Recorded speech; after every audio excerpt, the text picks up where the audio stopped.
rediscover what is most valuable to our lives, we can change the whole basis of our economic system to nurture a sustainable and happier future.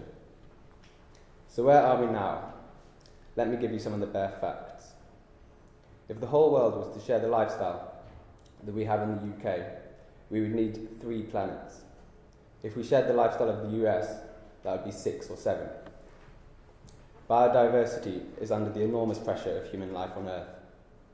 Species are becoming extinct at thousands of times above the natural background rate, and comparing the loss of species now to that of the dinosaurs 655 million years ago is becoming less of a hyperbole by the day. We are not living in a sustainable way, and despite all our best efforts, we are still getting worse. Yet despite the huge ecological footprint the world's most developed nations have, the New Economics Foundation Happy Planet Index shows that the happiest nations are Costa Rica, the Dominican Republic, Jamaica, and Guatemala. So all this focus on economic growth is not making us any happier.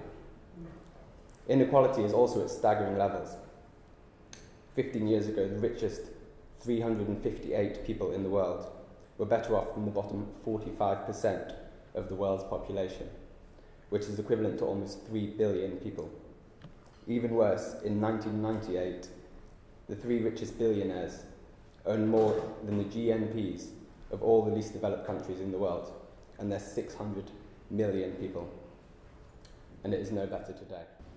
By looking at where we've gone wrong in the past and rediscovering what is dearest to human existence, we can create an economic framework which can help us create a future that is not only sustainable, but can foster a human population which for the first time has eradicated poverty and allows everybody access to basic healthcare, education, food, water, and shelter. To do this, though, we must change the very basis of our economic system. We currently live under and are ruled by a system we call neoliberalism. Underpinning this system is the need for the endless accumulation of capital, carried out by tearing apart our precious natural resources, ceasing only when there is nothing left to take. We live under the virtual axiom that more is better, and the only way to develop our race is by continuing our vast accumulation of goods and resources. This is all carried out through the free market, under the pretense that this will lead to the most efficient outcomes and bring those in poverty up with them. I only need to refer to the facts I mentioned earlier, and it becomes clear that this is not the case, and it is only succeeding in making the rich richer while destroying our planet in the process.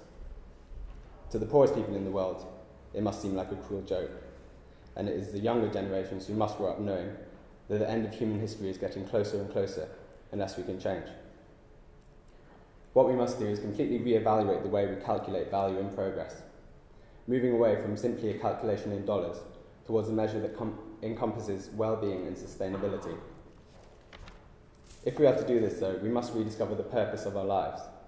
Centuries of philosophical, moral, and religious teachings on how to live a good life makes our recent fixation on the pursuit of individual gain appear like a strange anomaly.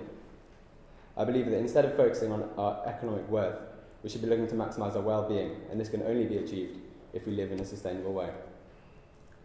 A relatively new field in psychology called positive psychology looks to test what makes us happy and what promotes long-term well-being.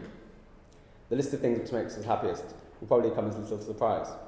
Having good relationships with family and friends, exercising, being immersed in stimulating tasks, and engaging in pro-social behaviour, such as charitable giving, helping friends, and expressing gratitude. What is more interesting, however, are the things which do not promote happiness at all. Wealth and income have very little effect. Once all basic needs are met, our possessions, especially flash luxury items, have nowhere near as large an effect when compared to our experiences. And psychologists have found this relatively easy to explain. The key reason why wealth and possessions do not give us long-term happiness is down to the fact that as humans, we are incredibly adaptable to change. If you think about it, if you receive a pay rise, get a new TV, even win the lottery, sure you will feel happier for a while, but not for as long as you think, and you will soon go back to your base level of happiness. Bearing all this in mind then, it seems virgin or mad that we have been so obsessed with our focus on getting richer and richer, working more ridiculous hours, and becoming so stressed in work, purely in the name of economic progress. We need to change on a global basis, a governmental basis, a communal basis, and a personal basis, how we evaluate our progress and how we really calculate value. There are two major challenges that we must overcome to achieve the change we both want and need. One is to ensure that market activity drives rather than destroys economic and social value. This can only happen if we get prices right, so that they truly reflect social and environmental costs and benefits. Otherwise, profit will always come at the expense of people and the planet. This is by no means an easy task.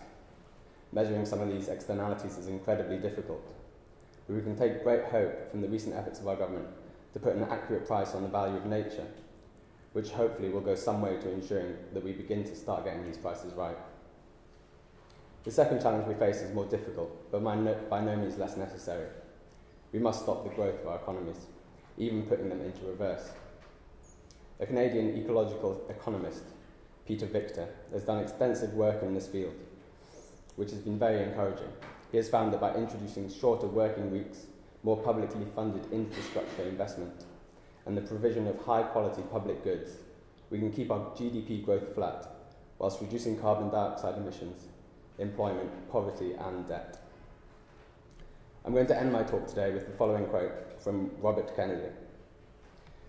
Gross national product counts air pollution and cigarette advertising, and the destruction of the redwood and the loss of our natural wonder in chaotic sprawl. It does not allow for the health of our children, the quality of their education, or the joy of their play, the beauty of our poetry, or the strength of our marriage. It measures everything, in short, except that which makes life worthwhile. And now is the time to change that. Thank you.